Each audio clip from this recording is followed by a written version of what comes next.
पार्वती जी का विवाह शिव जी से हो गया। पहले ही दिन शिव जी से पार्वती जी ने पूछा, हे प्रभु, जो मुझे भ्रम हुआ था भगवान राम को सीता के विरह में देख करके, वो मुझे विस्तार से बताइए। ऐसी कौन सी बात हो गई कि भगवान को इस तरह वीर नारी के विरह में टहलते हुए घूमते हुए जाना पड़ा, जंगल जंगल भटकना पड़ा। ऐसा प्रश्न सुनकर के शंकर भगवान बड़े खुश हुए, क्योंकि उन्हें राम कथा सुनाने में बड़ा आनंद आता था। उन्होंने कहा, हे पार्वती, चलो मैं तुम्हें बताता हूँ राम की जन्म की कथा। वैसे तो भगवान हमेशा ही जब भी उनको भक्तों का उद्धार करना होता है या पृथ्वी पर जब भी अधर्म बढ़ जाता है, धर्म नष्ट हो जाता है सबका, तो भगवान नर रूप में आकर के धर्म की पुनर्स्थापना करते हैं। लेकिन इस कई कारण हैं, लेकिन जो तुमने देखा राम को वहाँ टहलते हुए जंगल में भटकते हुए, उसका कारण मैं बताता हूँ। क्या है? एक बार नारद जी जो है देवलोक से जा रहे थे और उनका तप ज्ञान इतना बढ़ गया था, उनके तपबल को देख करके इंद्र को जो है बहुत ही डर लगा कि ये कहीं हमारा राज्य तो नहीं ले लेंगे।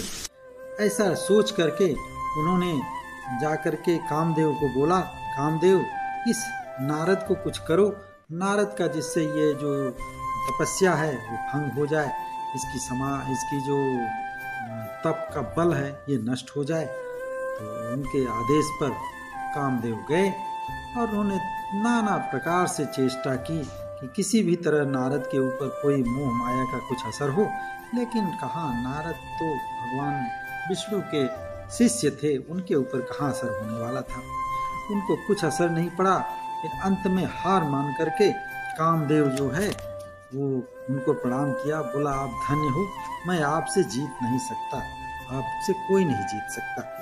फिर वापस जा करके इंद्र को जाके बताया कि भाई मुनि तो बड़े, नारद जी बहुत ही महान विद्वान ज्ञानी हैं, उनके ऊपर कुछ असर नहीं करेगा।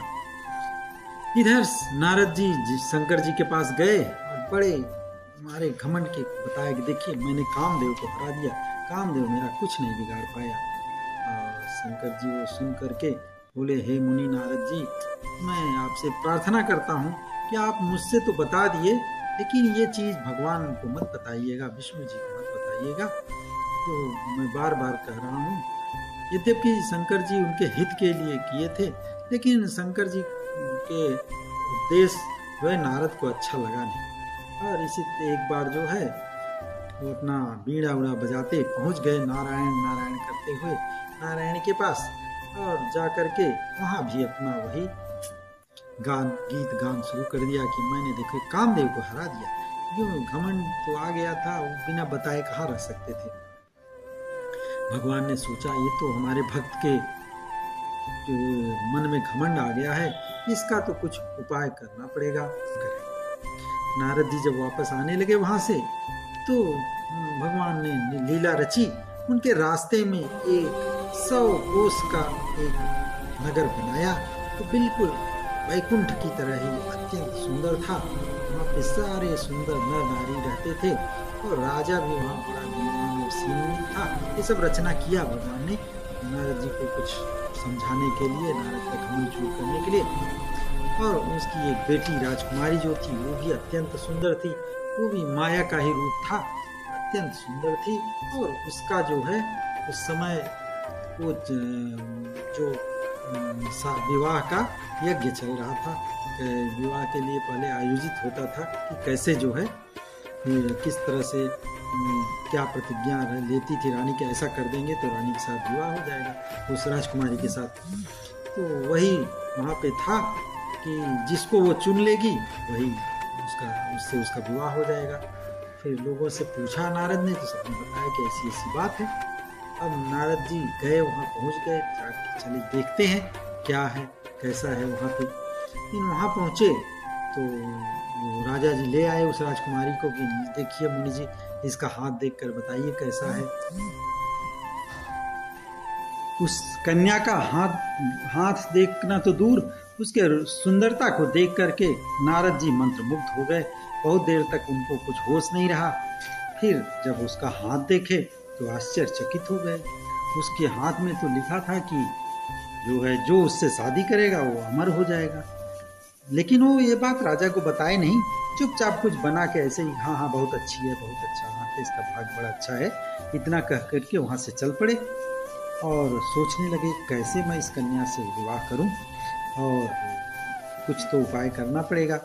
लेकिन बोले हमारा रूप तो इतना सुंदर है नहीं, कन्या मुझे क्यों बरेगी।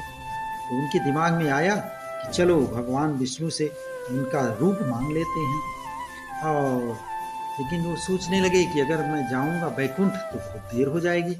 फिर उन्होंने वहीं से भगवान की प्रार्थना किया कि भगवान प्रकट होइए, और भगवान उनकी आवाज़ सुनकर के तुरंत वहीं पर प्रकट हो गए। उन्होंने बोला बताओ मुनिवर क्या प्रॉब्लम, क्या समस्या आ गई है। नारद ने कहा हे भगवान, आप ही मुझे उस समस्या से निजात दे सकते हैं, मुझे आपका रूप चाहिए, मुझे जो है किसी कन्या से विवाह करना है, तो जब आप मुझे रूप कृपा करके दे दीजिए, इससे मेरा भला हो जाए। भगवान ने कहा हे मुनिवर, मैं वही करूँगा जिससे आपका भला हो। उन्होंने ये गूढ़ बात कही, लेकिन नारद जी को समझ में नहीं आया वो क्या कर रहे हैं, और उन्होंने कहा कि मेरी बात हमेशा सत्य होती है, मैं आपका भला ही करूँगा। इतना कह करके उन्होंने नारद को इतना कुरूप बना दिया कि जिसका वर्णन नहीं किया जा सकता। लेकिन ये बात किसी को पता नहीं चली, किसी को दिख नहीं रही थी, नारद को भी नहीं पता, नारद को तो पता नहीं चल रही थी कि उनका रूप कैसा है, लेकिन सामने वाले को भी वो नारद ही दिख रहे थे, भगवान का रूप नहीं दिया था, या रूप जो बनाया था वो किसी को दिख नहीं रहा। फिर वो पहुंच गए सभा में जहाँ पे स्वयंवर चल रहा था। वहाँ जाके ठाठ से बैठ गए कि अब तो राजकुमारी मुझे ही वरण करेगी, भगवान का रूप मैं पाया हूँ, मुझे छोड़ के भला और किसको ये वरण करने वाली है। ऐसा सोच करके वो बैठे थे। वहाँ पे शंकर जी के दो गण भी आए हुए थे। उनको तो क्योंकि शंकर जी के गण थे, उनको पता चल रहा था कि ये नारद जी का रूप कैसा है, और वो खूब हंस रहे थे, हंसी ले रहे थे, बार बार हंसी लिए जा रहे थे। तब तक उधर से राजकुमारी आई, सबको देखते हुए, एक एक राजा को, एक एक राजकुमार को, और इनकी तरफ, नारद की तरफ तो उसने देखा ही नहीं, क्योंकि इतना कुरूप उनको बनाया था भगवान ने, उस दे दिया था उनको स्वरूप कि वो उनके दूर से ही देख करके दूर चली गई। जैसे ही वो आगे बढ़ी तो नारद बड़े आश्चर्यचकित हुए कि ये मुझे देखी ही नहीं, मैं इतना बढ़िया भगवान का रूप लेके आया हूँ। और ये सोच विचार कर ही रहे थे कि शिव जी के जो दोनों गण थे तब तक हंस पड़े। जैसे ही हंसे तो नारद गुस्से से देखे, बोले क्या हुआ, तो क्यों हंस रहे हो। बोला एक बार जाके अपना चेहरा तो दिखाओ कैसा है। नारद जी बोले अरे क्या है, सोचे मन में, और जाके कुएं में जाके झांका, अपना रूप देख करके एकदम से गुस्से में लाल हो गई, भगवान ने मुझे क्या किया। और सबसे पहले उन शिव जी के दोनों गणों को श्राप दिया, जाओ तुम भयंकर दुष्ट सत वो बन जाओ, असुर बन जाओ। इसके बाद फिर भगवान को श्राप दिए। भगवान को कोस ही रहे थे मन ही मन, तब तक देखे कि भगवान खुद ही उस कन्या का वर्ण करके वहाँ चले आ रहे हैं। नारद देखे तो क्रोध की सीमा नहीं रही। उन्होंने बोले भगवान आप बहुत ही कुटिल हो, मुझे गलत एकदम कुरूप बना करके खुद जाकर के उस कन्या से शादी करके आ गए। जाओ मैं तुम्हें श्राप देता हूँ कि तुम जो है, जैसे मैं विरह में परेशान था वैसे ही आप भी पृथ्वी पर जाओगे और नारी के विरह में जंगल जंगल फिरोगे, और जो मुझे बंदर जैसा रूप दिए हो यही बंदर आपकी उस जो है सहायता करेंगे उस समय। जैसे ही श्राप दिए वैसे ही भगवान ने अपनी माया हर ली। न वहाँ नारी थी, न वहाँ नगर था, न कोई राजा, न कुछ, ये सब तो उनका माया का रचा हुआ था। और जैसे उन्होंने ये देखा, नारद का एकदम से बुद्धि चकरा गई, अरे ये क्या है। तो उनको समझ में आ गया कि भगवान ने मेरे लिए ही ये मेरा घमंड चूर करने के लिए ये सब रचा था। नारद तुरंत उनके पैरों में पड़ गए, बोले मुझसे बहुत बड़ी गलती हो गई, आप जो है मुझे माफ़ करिए, मुझे क्षमा कर दीजिए। तो भगवान ने उनको गले लगा लिया, बोला कोई बात नहीं, आप हमारे भक्त हो, और आपके आपके हित के लिए मैं जो पड़ेगा बनेगा वो करूँगा, चाहे मुझे इसके लिए आपका श्राप ही क्यों न झेलना पड़े। और आपने जो श्राप दिया है वो भी कोई न कोई विधाता की रचना होगी, इसलिए आप निश्चिंत होकर के जाओ। इस तरह से आप जो है यही कथा शंकर जी ने पार्वती जी को सुनाया। कहा कि इसीलिए भगवान राम ने मनुष्य जन्म लिया था तो जंगल में नारी के विरह में भटक रहे थे।